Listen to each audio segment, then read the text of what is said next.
Agora nós vamos falar sobre luxação de quadril, com quem entende muito sobre esse assunto, a doutora Cíntia. Bem-vinda novamente. Oi, Mari, obrigada. Doutora, isso acontece muito? Quando que a gente descobre? Como é que funciona? Conta tudo para nós. A luxação de quadril é uma doença, é um defeito de formação. Então, a criança, ela nasce com esse defeito. Na verdade, a gente diz luxação quando existe um desencaixe da articulação do quadril. O quadril é formado pelo acetábulo, que é como se fosse um chapéu, e a cabeça do fêmur. E na luxação, o que acontece? Isso desencaixa. E tem esse desencaixe do quadril. Então, essa é uma das possibilidades que acontecem na doença, né? Além desse desencaixe da luxação propriamente dita, a gente pode ter a instabilidade, que é o quadril que desencaixa e volta. E a gente pode ter a displasia, quando o teto do acetábulo, o chapéu que fica em cima da cabeça do fêmur, ele não é bem redondinho, ele é mal formado.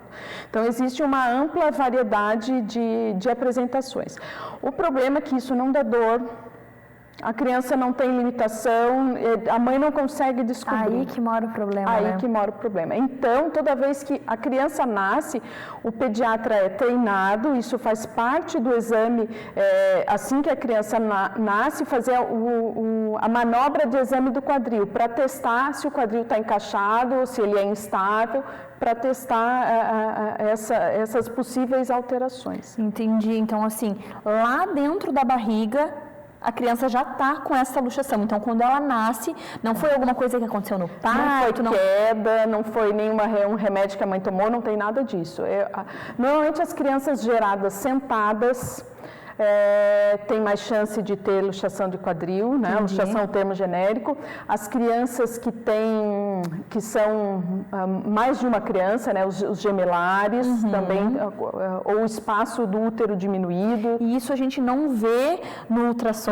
Não. Só no teste, na manobra mesmo? Na hora que nasce. Então, na verdade, funciona assim. Toda criança que nasce ou que é gerada há muito tempo sentada, normalmente primeira filha, história familiar de luxação, isso tem uma incidência familiar importante, a gente presta atenção. Então isso é genético, isso tem fator genético, sim. Então isso tudo a gente presta bastante atenção. Então, essas crianças que têm mais... Menina também é mais acometido. Então, toda vez que a gente tem essas características, esse tipo de paciente, a gente presta mais atenção. Mas todas as crianças, elas passam por esse exame. E quando o pediatra da sala de parto entende ou percebe que tem alguma coisa errada, ele tem que encaminhar para o ortopedista pediátrico para fazer uma avaliação. E aí, depois que é encaminhado para esse ortopedista, o que vem pela frente? Normalmente a gente faz assim, essas crianças têm que ser examinadas o mais precoce possível, né? Normalmente em 2 a 3 semanas a criança ela fica mais relaxada, ela é mais elástica porque ela recebe da mãe um hormônio que é a relaxina, que é um hormônio materno que a mãe tem para relaxar o canal do parto. Então, a criança ela acaba recebendo um pouco desse hormônio materno e ela fica um pouco mais elástica, que favorece que o quadril encaixe e desencaixe, que ele tem essa instabilidade.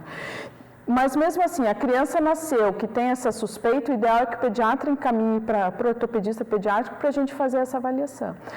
Como é que eu sei que o quadril está luxado ou que está instável? Eu vou fazer a minha manobra de exame físico, vou fazer aquele exame igual o pediatra faz, e eu vou pedir um ultrassom. Né? Normalmente, depois de 3 a 6 semanas, a gente pede um ultrassom do quadril da criança para a gente avaliar a forma do acetábulo e se o quadril está encaixado ou não está encaixado. E aí, depois desse diagnóstico? Fez o diagnóstico, aí a gente vai tratar. A melhor forma para tratar a luxação de quadril é com o suspensório de Pavlik, que é um suspensório, eu trouxe aqui minha bonequinha com o suspensório, né? Então, são tiras que vão até a perninha da criança e eles vão deixar a perninha da criança abertinha assim, como se fosse um franguinho assado. Entendi. Né? E essa é a posição que fica em flexão, né? O quadril fletido e abduzido é a posição que a gente consegue encaixar o quadril no fundo do acetato. E quanto tempo que a criança tem que usar? Normalmente vai 1 mês e meio a 2 meses, depende de cada caso. Né? Isso aqui não dói, limita um pouco a mobilidade do quadril, mas das outras articulações não. Né? Então, o melhor é a gente tratar assim. Só que nem sempre a gente consegue tratar assim. Às vezes as crianças chegam, como não dói, como não tem limitação nenhuma, às vezes as crianças chegam muito tarde. Isso que eu ia te perguntar, se existe essa possibilidade do pediatra lá na maternidade não ter notado na manobra, e aí passou, e aí vai, né? Infelizmente acontece, porque esse tratamento aqui que a gente chama de suspensório de Pavlik, eu consigo tratar até por volta dos 9 quilos, 6 meses de idade. Depois disso eu não consigo mais usar o suspensório. Imagina.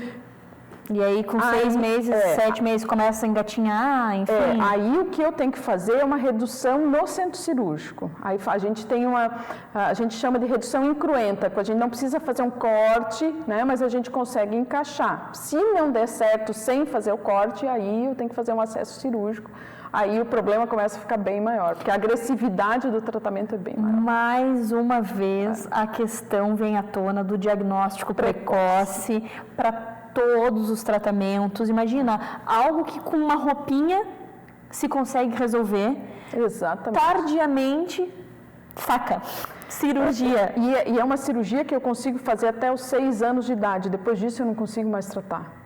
E tem casos de passar ainda. Sim, sim. E a cirurgia que para luxação de quadril, são cirurgias de 4 horas, 5 horas. Às vezes a gente fica a manhã inteira tentando resolver uma coisa que a gente poderia ter resolvido só com suspensório. Nossa. De uma forma muito fácil. E daí você falou que vai até os 6 anos. Passando dos 6 anos, e aí como que é a qualidade de vida dessa pessoa?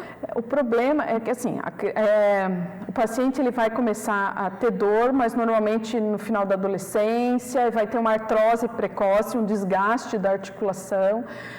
Alguns têm substituição precoce por prótese de quadril, né? Alguns são submetidos a outros procedimentos ósseos, então acaba que o paciente tem muita sequela, algo que poderia ser resolvido tão fácil, né?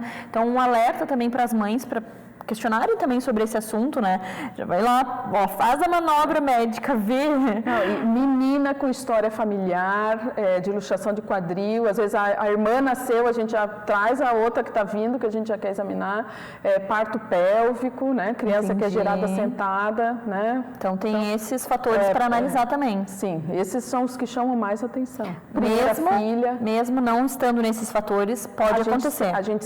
E a gente sempre examina, porque é melhor eu conseguir fazer o diagnóstico precoce e tratar do que a gente não fazer o diagnóstico. Sem dúvida, doutora. Amei esse assunto. Tenho certeza que a gente ajudou muitas mães a compreenderem também, porque é algo muito importante e valioso com um diagnóstico precoce. Então, assim, é realmente um assunto que, se não se faz um diagnóstico precoce, os danos podem ser irreversíveis, né? Então, assim, obrigada por trazer esse assunto e por dividir conosco tanta informação. Imagina, obrigada, Maria. Até o próximo encontro. Até a próxima.